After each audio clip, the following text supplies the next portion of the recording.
हर भारतवासी के नाम पर एक भावनात्मक खुला पत्र। क्या हम अपने ही हाथों से अपने दुश्मन को ताकतवर बना रहे हैं? प्रिय भारतवासियों, आपको दोनों हाथ जोड़कर दिल से नम्र निवेदन है कि कृपया कुछ पल ठहर कर इस पत्र को मन और आत्मा से सुने। यह सिर्फ एक अपील नहीं है, यह हम सब की मातृभूमि, आपके बच्चों और आने वाले पीढ़ियों के भविष्य की पुकार है। पिछले कुछ दिनों से जब पाकिस्तान ने भारत की ओर अपने आतंक और नापाक इरादों की बौछार की, तो तुर्की और अजरबैजान ने न केवल उसका समर्थन किया बल्कि भारत के विरोध में खुलेआम बयान दिए। उन्होंने हमारे दुश्मनों को सिर्फ शब्दों से नहीं, नैतिक बल से नहीं, रणनीतिक सहयोग से भी, हथियारों से भी ताकत दी।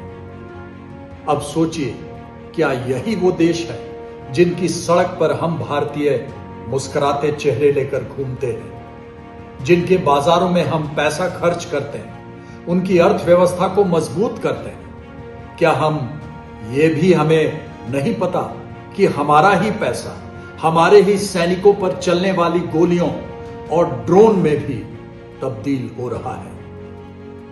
हम हर साल लाखों की संख्या में इन देशों में, जैसे इस्तांबुल, बाकू और अन्य विदेशी शहरों की ओर रुख करते हैं और हम वहां की सुंदरता, प्रकृति, संस्कृति, खान पान में पूरी तरह से डूब जाते हैं। पर क्या कभी यह विचार मन में आया कि यही खर्च हमारे अपने देश के वीरों की जान के ऊपर पड़ रहा है, उनकी मृत्यु का कारण बन रहा है?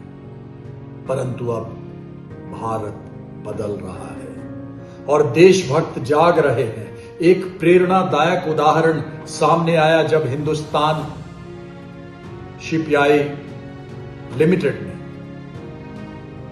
भारत की नौसेना के लिए बनाए जा रहे फ्लीट सपोर्ट शिप्स के डिजाइन, पहले जिसकी निर्माण कार्य पूरी तरह से तुर्की की कंपनियों से किया जाता था, उससे संबंध समाप्त कर दिया। 10 अप्रैल को पहले युद्धपोत के स्टील कटिंग समारोह के साथ यह संदेश साफ था कि अब भारत स्वयं पर भरोसा करेगा और अपने दुश्मनों को शक्ति नहीं देगा।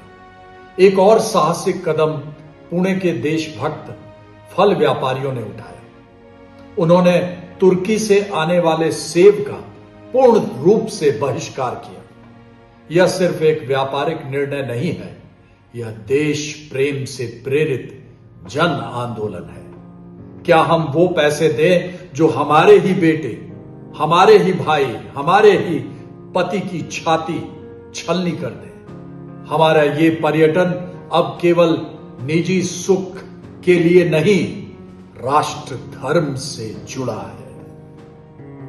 एक सैनिक सीमा पर अपने प्राण न्योछावर कर देता है। क्या हम इतना भी नहीं कर सकते कि उनके बलिदान का सम्मान करें और उन देशों से दूरी बना लें जो भारत के विरोध में खड़े?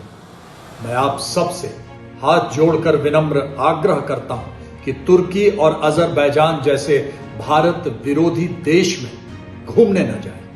हमारा भारत कश्मीर की वादियां, केरल के बैकवाटर्स, अरुणाचल के पहाड़, गुजरात का रण, राजस्थान के किले, क्या यह सब इतना कम है?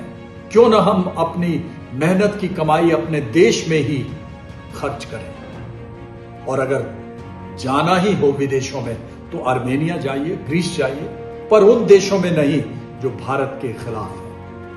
अब निर्णय आपका है।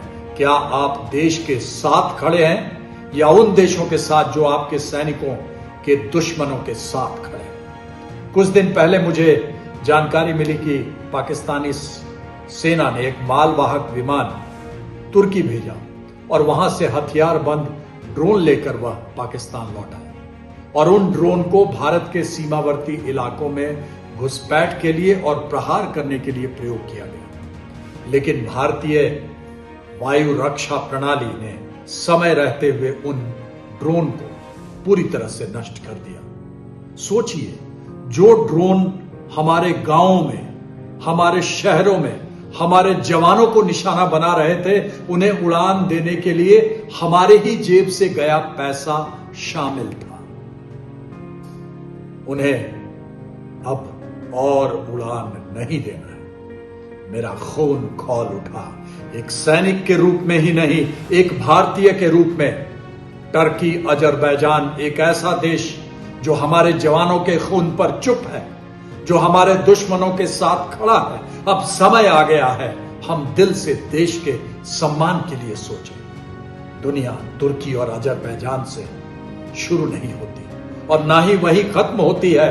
चीन भी कैसे पाकिस्तान का युद्ध सहयोगी है, इसे भी जाने। यह वही देश है जिसने गलवान घाटी में हमारे जवानों को नुकसान पहुंचाया।